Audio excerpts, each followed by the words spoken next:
to the Locked On Grizzlies podcast. The Grizzlies' 5-game winning streak is now stacked with the 104-96 loss to the Mavericks. How it was a frustrating night overall for the Grizzlies, but mainly due to another night with struggling offense. Where this shows the Grizzlies stands with their peers in the Southwest Division, as well as a preview of tonight's matchup against the Lakers. All this on this edition of the Locked On Grizzlies podcast. Let's go. Hey, I got called for a technical foul. How do I get called for a technical foul doing a podcast? You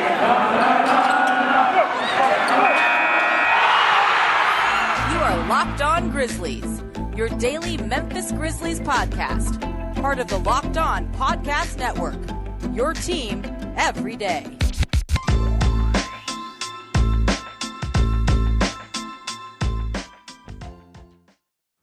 And that's exactly what you could do with your whistle. Oh, hello. Welcome to the Locked On Grizzlies podcast. Again, my name is Shawn Coleman. You can find me at StatsSAC on Twitter. The show at Locked On Grizz. The podcast wherever it's available. Spotify, Stitcher, Apple Podcasts, Google Podcasts, the Odyssey app. Wherever you choose to listen to podcasts, that's where we'll obviously be. Free on all platforms. Make sure you listen, review, and subscribe. Of course, you can find us right here on YouTube as well. Hit that subscribe button below. Lets us know you enjoy the show. Lets others be able to find the show. And overall, just makes the experience that much better for everybody involved. My name's Shawn Coleman, credential media member with the Grizzlies. Have been covering the Grizzlies now for 4 years. Your host here at Locked On Grizzlies. Your Grizzlies every day. And of course, it's a lot of fun covering the Grizzlies when they're playing basketball like they have been. But it's also important to cover the Grizzlies, unfortunately, when they experience a night like they did last night. A 104-96 loss to the Dallas Mavericks. And let me just be honest, it was a frustrating night. It absolutely was. If in the first half, the Grizzlies certainly played very well, as they have done many times this season. You know, the Grizzlies have done a very good job playing good first half basketball, but in the second half, unfortunately, the shots just would not fall. And a lot of it, had to do with some bad luck, but it also just simply had to, deal with the fact that the Grizzlies could not find their rhythm. Now, I'm going to be honest with you. The refs last night were too big of a part of the game. Their whistle was too big of a part of the game for both sides, both the Mavericks and the Grizzlies. Too many whistles, too many technical fouls, too much inconsistency on both the ends. And I'm not someone that complains about the refs. I don't. This loss is not on the refs, but I will certainly acknowledge it when it's the case. Last night was just simply not what you want to see in terms of how a game is called. And I do feel that the fact that the refs were as inconsistent as they were, though the whistle obviously was blowing as frequently as it was, I think they did have an impact on the Grizzlies. It made them frustrated. I think it did impact their ability to get the rhythm that they needed, to be able to continue the rhythm that they showed in the first half offensively into the second half. But that was an aspect of the game that you can't control. Sometimes the refs are going to make calls in your favor. Sometimes they're not. But I do certainly want to say, I will acknowledge that last night it was a pretty frustrating display from the referees. And obviously, the Grizzlies, 7 overall technical fouls to both teams, Dillon Brooks getting ejected, the way that, the refs handled things at the end of the game, for obvious reasons why the Grizzlies were frustrated. It's just not something that you want to see. And, Dillon Brooks obviously made his feelings felt in the post-game press conference. And I would think that he had good, valid reason to make it known. So, in terms of the refs being the reason why the Grizzlies lost the game, they weren't, but they certainly did not help things. And in my opinion, that's certainly not how you want to see a game, progress with the whistle being featured that much. What did lose the Grizzlies the game was the simple fact that they just could not get an advantage created on offense anywhere. 29% from three, just over 40% from the paint. I believe the Grizzlies took 4 mid-range shots, they took 4 2-point shots outside the paint all night long. And with over 50 shots over the paint, only shot 42% from the paint. A big key, 25 free throws for the Grizzlies, above what they usually get. Made only 15 of them. 60% from the free throw line. Something that unfortunately has been consistent for the Grizzlies over the past few weeks, despite the fact that they've been winning basketball games. The Grizzlies' offense last night struggled.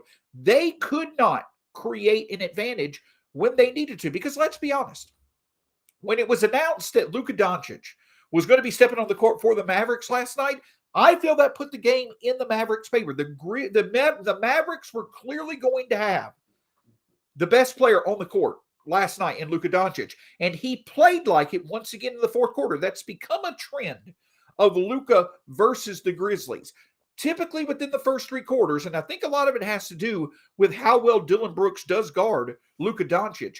But through the first three quarters, Luka typically is not himself a lot of times against the Grizzlies. But when that fourth quarter hits, we saw it with the miraculous shot that he made to win the game late last season. When Luka steps on that court in the fourth quarter, he absolutely is the difference maker, and he was last night. And the Grizzlies just could not create an advantage anywhere, or at least they could not keep up the advantage that they created in the first quarter to be able to have a big enough lead or to be able to counter what Luka was doing in the fourth quarter. Now, don't get me wrong. Jaren Jackson Jr. had an outstanding game. DeAnthony Melton had a very underrated, fantastic performance, especially in making sure that the Grizzlies were able to keep the game close when the starters were off the bench. Because I do feel that with the Grizzlies' lack of depth, with Kyle Anderson, Brandon Clark, Isaiah Williams, with those players out, the Grizzlies right now, when it comes to the bench minutes, on a lot of nights are at a disadvantage. DeAnthony Melton made sure that was not the case. So kudos to him for a very good game. But Desmond Bane and Dillon Brooks both struggled shooting, though they both contributed, I think with the combined 32 points overall. But the Grizzlies just could not create an advantage anywhere. And that was a frustrating thing to see once again occur without Ja Morant. That's something that is clearly becoming a trend. Listen, I know without Ja Morant, the Grizzlies are now 5-1. But when you really look at the performance of the offense, it was outstanding against Sacramento, but nobody's going to confuse Sacramento with being even an average defense most of the time. They obviously set the NBA record for points in the game for biggest win in NBA history against Oklahoma City. But in the four other games, if you put those four together, the Grizzlies are a bottom 10 offense, and arguably over their past three games have been a bottom 5 offense. That's how much they've struggled. And it's not just because they're not able to find their shots. It's the fact that they are second, or they have the second worst turnover rate over the past three games among teams in the league. And they also are not hitting their free throws. This is now the third game, I believe, that the Grizzlies have had obviously double-digit free throws and have shot under 70% over their past 6 games. The Grizzlies' offense right now, unfortunately, and it may not seem like it because they were winning games, but the Grizzlies' offense right now is struggling. Like, they're a bottom 5 offense, but they have now been a bottom 5 offense more often than they have a very good offense without Ja Morant. And the thing is that if the Grizzlies' offense cannot find some source of consistency, or if 2 of the 3 of Dillon Brooks, Desmond Bane, and Jaren Jackson Jr. are not clearly among the best offensive players in a half of basketball, then that means the defense has to play like a top 5 defense for the Grizzlies to really be able to win a ball game. And when you consider the fact that the Grizzlies will play the Lakers tonight, who have been playing a bit better as of late, obviously the Rockets, who have won 7 straight on Saturday night, and against the 76ers, who still are very much a very good team, you're going to have to see the Grizzlies figure out how to find some type of offensive consistency. It's great to see Desmond Bane step up like he has. It's great to see Jaren step up like he did last night. Those are certainly very good things. But the Grizzlies are going to have to find some way to consistently create offensive advantages, whether it's in the paint, whether it's shooting better from 3, whether it's points off turnovers with defense turning into offense. They're going to have to get back to finding some type of area, and hopefully multiple areas, where they can create an offensive advantage to be able to support their defense to win games. That's what clearly stood out last night. At the end of the day, the Grizzlies' lack of depth, their injury issues right now, it was going to catch up with them. And also the fact that as the Grizzlies started playing better competition, and obviously a team led by Luka Doncic is that better competition, it was going to be harder for them to keep this winning streak up. And so it caught up with them last night. No big deal. They lost a basketball game. It's frustrating how they did. But the 2 things that the Grizzlies are going to have to do is they're going to have to put this frustrating experience behind them, because obviously it starts tonight against LeBron James, Anthony Davis, and the Lakers coming to town. But they're also going to have to make sure to do what they can do to find more consistency on offense. But the other takeaway from this is that I think that we now also get a clearer picture of where exactly the Grizzlies stand when it comes to the Southwest Division. And let's be honest, with the Grizzlies now clearly year in and year out wanting to be in that playoff hunt, how they do against the Southwestern Conference is either going to be a big boost or a big obstacle to them accomplishing that goal. But I do feel there are plenty of positives to take away from these past two games against Dallas and where the Grizzlies stand in the Southwest Division. And I'll discuss that in just a moment. But before we get to that, I want to talk with you about Shopify, because Shopify is a great tool for anyone. It basically is, in case you didn't know, Shopify is a complete commerce platform that lets you start, grow, and manage a business. The subscription-based software allows anyone to set up an online store and sell their products. Shopify store owners can also sell in physical locations using Shopify point-of-sale systems and also the point-of-sale app and accompanying hardware. It gives entrepreneurs the resources once reserved for big businesses. So upstart, startups, and established businesses alike can sell everywhere, synchronize online and in-person sales, and effortlessly stay informed.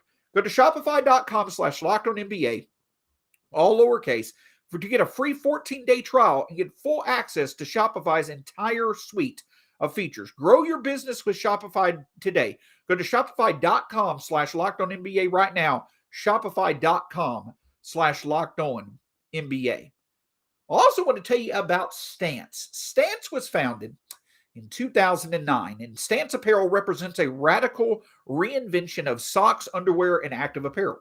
With a sharp focus on comfort, quality, and creativity, Stance brings you an atypical aesthetic alongside some of pop culture's hottest collaborators for the ultimate in style and self-expression. Because everything you wear should be a direct extension of who you are and how you feel. Stance believes that the perfect fit matters more than fitting in.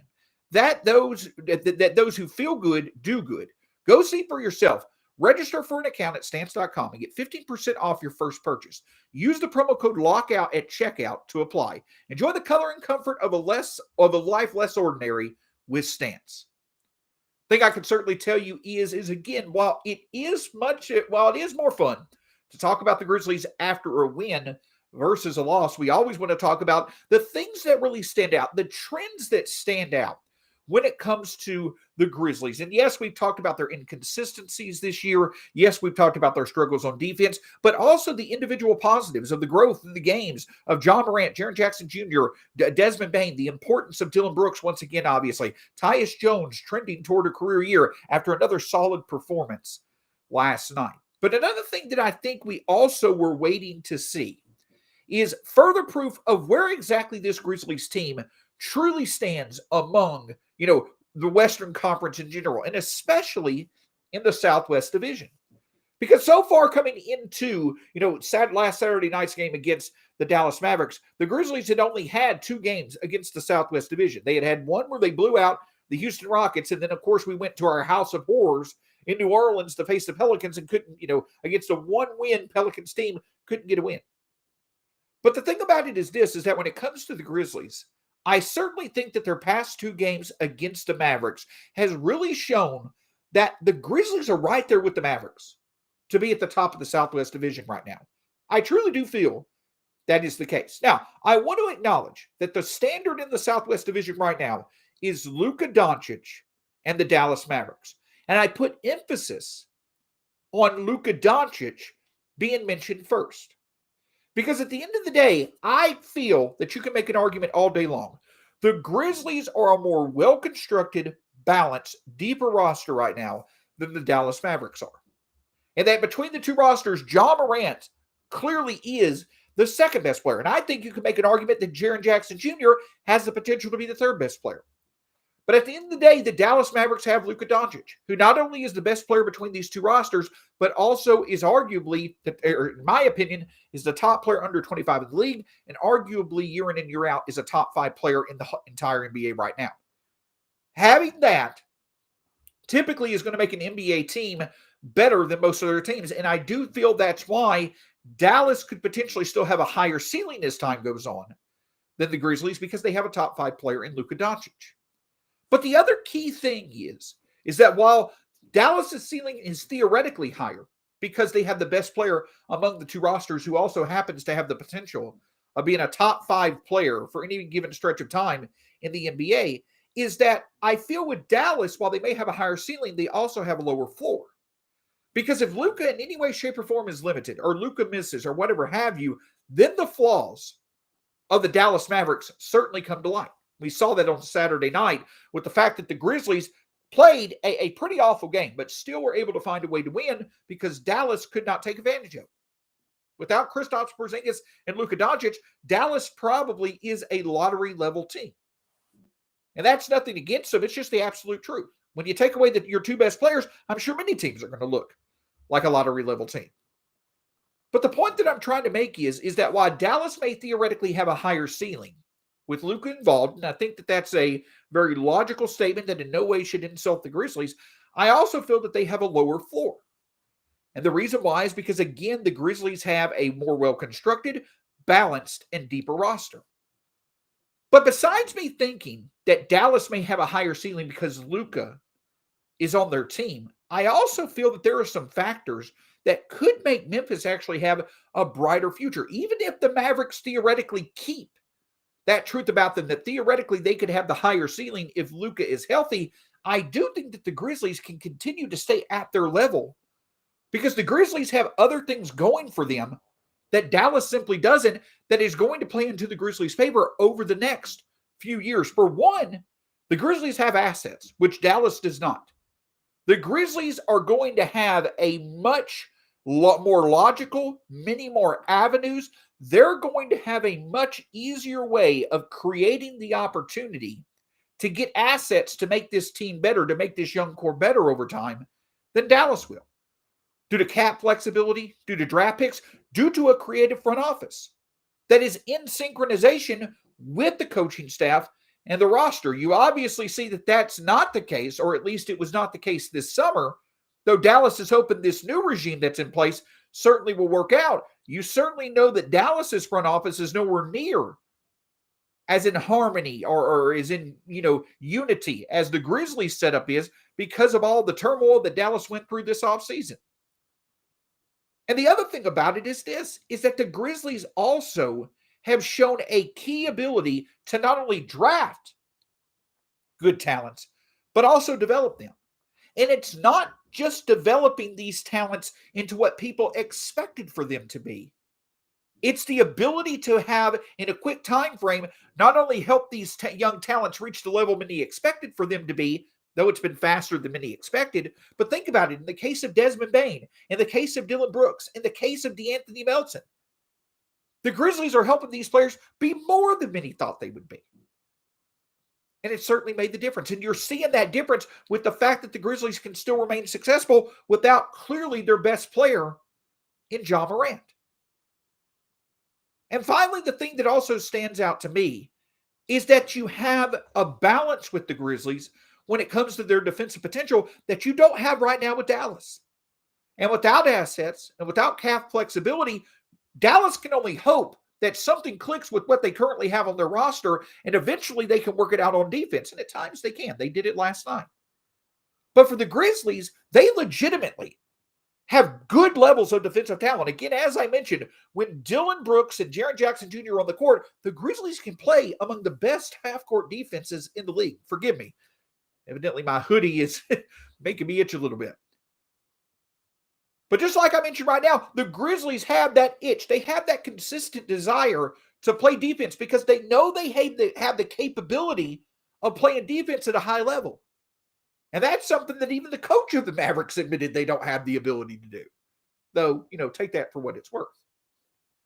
So the fact that the Grizzlies have more at their disposal when it comes to assets and cap flexibility, the fact that the Grizzlies have, the unity and the harmony of from the front office to the coaching staff to the roster of being able to draft and develop and help players become more than many expected for them to, and the fact that just straightforward, the Grizzlies have good defensive potential in their young core that's only developing as time goes on.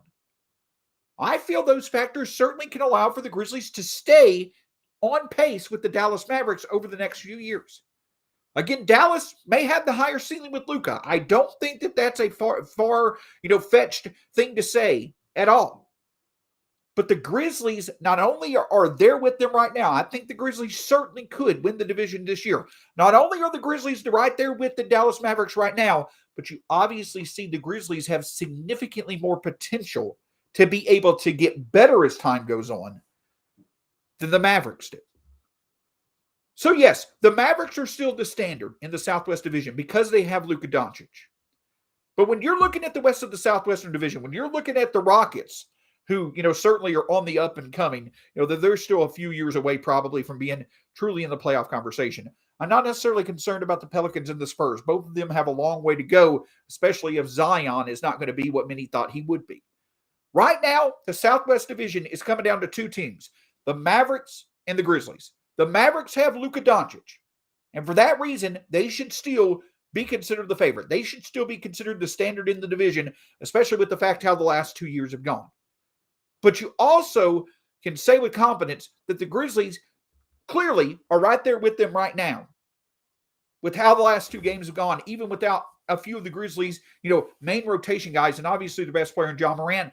And the fact that the Grizzlies have a more balanced, deeper roster, and I think a front office, obviously, that can do a lot, that has shown it can do a lot more than what we've seen the Mavericks be able to do, and that the Grizzlies front office has a lot more at their disposal to be able to get stuff done than the Mavericks do. I certainly think that the outlook for the Grizzlies is right there with the Mavericks, especially over the next 2 years. So yes, losses like this are going to happen. But when you stack up the two futures of these teams in the near term, I think the Grizzlies are right there with Dallas. And while Dallas certainly has Luka, Memphis arguably has everything else in its favor. And I think in a lot of ways, when you have the more complete team, that can put you in a more favorable position more times than not than many might consider be a reality. So I think that the Grizzlies really have to be encouraged about how the past 2 games against Dallas have gone. And I truly do think that this is going to be a fight to the end where the Grizzlies have a legitimate shot, obviously, to not only win the division, but through that, finding themselves in a really favorable spot when it comes to the playoffs. But another team that unexpectedly is becoming a clear, rival for playoff spots this year for the Memphis Grizzlies is the Los Angeles Lakers. And in more ways than one, the Grizzlies are monitoring the success for the Lakers quite closely. Well, you can't get much closer than facing the Lakers tonight at the FedEx Forum. LeBron James and Anthony Davis are back in the FedEx Forum. We'll talk about how the Grizzlies can get it done in just a moment. But before this, if you want to get something done about seeing those pesky free trials that turn into money out of your pocket because business scams basically are making those free trials turn into the easy way to make money, you need to turn to Truebill. Don't let greedy corporations pocket your money. Download Truebill to take control of your applications. Truebill is the new app that helps you identify and stop paying for subscriptions you don't need, want, or simply forget about. On average, people save about $720 a year with Truebill because companies make subscriptions hard to cancel. Truebill makes it incredibly simple. Just link your accounts in Truebill. It will cancel your unwanted subscriptions in one tap. Truebill has over 2 million users and has helped them save over $100 million. Don't fall for subscription scams. Start canceling today at Truebill.com/LockedOnNBA. Go right now. Truebill.com/LockedOnNBA. It can save you thousands a year. Truebill.com/LockedOnNBA. On tomorrow's edition of the Locked On Grizzlies podcast, we'll review the game tonight against the Lakers.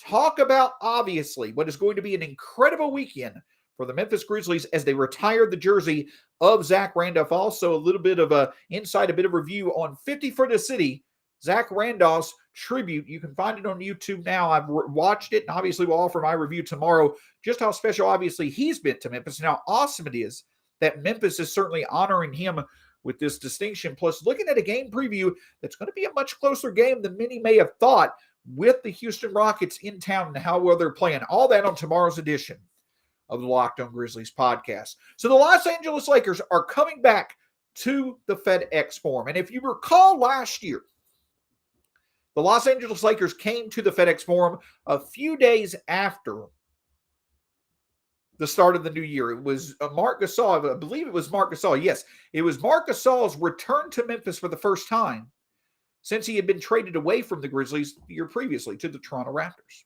or 2 years previously to the Toronto Raptors. And the Grizzlies, in terms of their ability to play with the Lakers, They actually did very well. They played with the Lakers for 7 out of the 8 quarters that they played them. And they did it again earlier this year in the third game of the season against Los Angeles. And in that game, it wasn't LeBron. It wasn't Anthony Davis. It wasn't anybody else. It was Carmelo Anthony not being able to be stopped. 6 threes, 28 points that made the difference despite Ja Morant having arguably his best performance of the year. 40 points from him that night. Well, the Lakers are coming to town, and they certainly have been a clear disappointment this year. It's, yes, dealt with injuries. Yes, dealt with adjustments, what may have you. But they're starting to find their form a bit. And, of course, it's good to have some of the best players on the planet healthy. But the Grizzlies are monitoring the Lakers closely, right? The Grizzlies have every reason to monitor the Lakers this year, not only because, surprisingly, they've become a team that's going to be right there with the Grizzlies, probably close to the Grizzlies in terms of playoff positioning, but also because, obviously, the Grizzlies own the Lakers' 2021 first-round pick that they acquired from New Orleans in the Jonas Valanciunas trade. So, yeah, we want the Lakers to suck. We want the Lakers to certainly play far lower than the expectations were for them to begin the season. But we don't want them to play too bad to where their pick winds up in the top 10 and it goes to New Orleans. I don't think we're going to have to worry about that. But the Grizzlies right now, they're not worried about draft picks. They're worried about getting as many wins as possible against other teams that are right there with them in the thicket of trying to iron out this Western Conference playoff race, where besides the top 3 seeds and the bottom 4 seeds, you basically have 8 teams from 4 to 11 that likely are going to remain within a few games of each other well into the new year. So every win the Grizzlies can get against teams in that group of 8, it's important. That's why it was important for the Grizzlies to get that win the other night against the Sacramento Kings. That's why it was important for them to get the win later on, or that's why it was important for the Grizzlies to get the win the Sunday after Ja's injury against the Kings, and why it was important for them to get the win this past Saturday night against the Mavericks. Doing that makes it to where last night's loss is not necessarily that bad of a thing, but you got to back it up now and hope that you can win tonight. And let's be honest, it's going to be a tough task, just like it was last night, where the Mavericks clearly had the best player on the court at all times in Luka Doncic.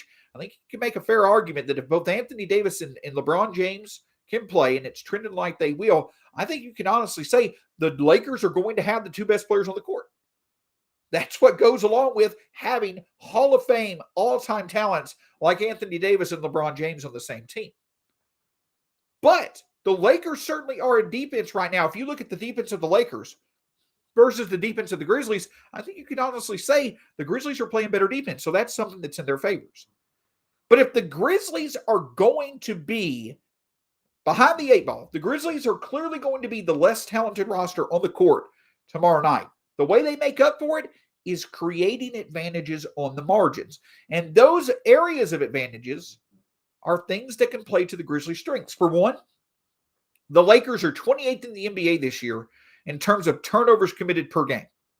If the Grizzlies can get out, be opportunistic, create turnovers, that's how they did well against the Lakers in LA earlier this year. If the Grizzlies can once again do that, turn defense into offense, that could allow for them to start a way to get the edge in the possession battle. The other way is that despite the Lakers being an okay rebounding team, they're susceptible to offensive rebounds. And the Grizzlies arguably have the best offensive rebounder in the league in Steven Adams. If he can get 5 or more offensive rebounds and it can lead to easy points for the Grizzlies, that's how they can get the possession edge. But the other big area, and in my opinion, this is where the Grizzlies not being able to hit free throws was a big reason why they were not able to tie the game against the Lakers for a chance to win it back in the third game of the season in LA. That, again, is going to be a critical component to this game because the Lakers allow the second most opponents' free throws per game in the NBA. The Grizzlies are going to have to take advantage of, if they are fouled, of making their free throws. Memphis is not going to find a lot of success if they continue to hit between 60 and 70% of their free throws. They're just not good enough. They're just not consistent enough offensively for them to be able to also have to overcome all the good looks that they get from the charity stripe. Memphis has got to hit its free throws tonight to be able to have a chance to win this game. And they've also got to be able to create, a possession edge in terms of having more overall shot attempts than the Lakers through offensive rebounds, through creating turnovers, through the fast break. All those things are possible tomorrow night. But if it once again comes down to hitting free throws, that is an area where the Grizzlies have absolutely struggled over the past few weeks. They've got to be able to figure it out in order to be able to beat teams that either have more talent than them or perhaps are playing even better than them. And the Grizzlies are going to consistently run into those type of opponents, especially without John Morant, throughout the month of December. So being opportunistic, creating turnovers and letting defense turn into offense, getting offensive rebounds, and hitting free throws are all ways that on the margins, the Grizzlies can create advantages to find a way to win tonight. It's going to be a tough task. It truly is, with the depth that the Grizzlies are missing and the fact that they're missing John Morant. But if they can find some stretches of offensive consistency and can also create advantages on the margins, I think the Grizzlies can find a way to win. I'll be surprised. I think the Lakers are rightfully favored, and I would anticipate that there's a good chance the Lakers do win, especially if Anthony Davis or LeBron James play to their capabilities. But if the Grizzlies can find advantages in small yet significant aspects of the game and hit their freaking free throws, they can at least be in the game to where at the end they can find some way to win it. And I truly feel confident in saying that. No, I do. I truly do feel confident in saying that the Grizzlies are going to be able to win against the Lakers tonight.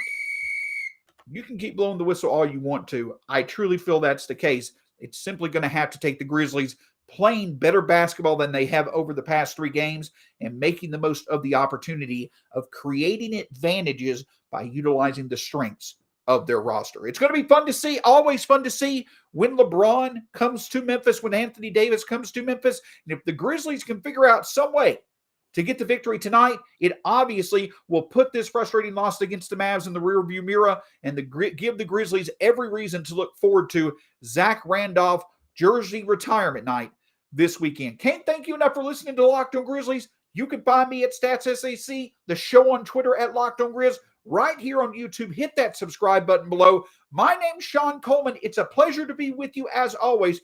Hope you have a great night, and we'll talk to you again soon, hopefully without any more whistles, here soon on the Locked On Grizzlies podcast. Have a great night.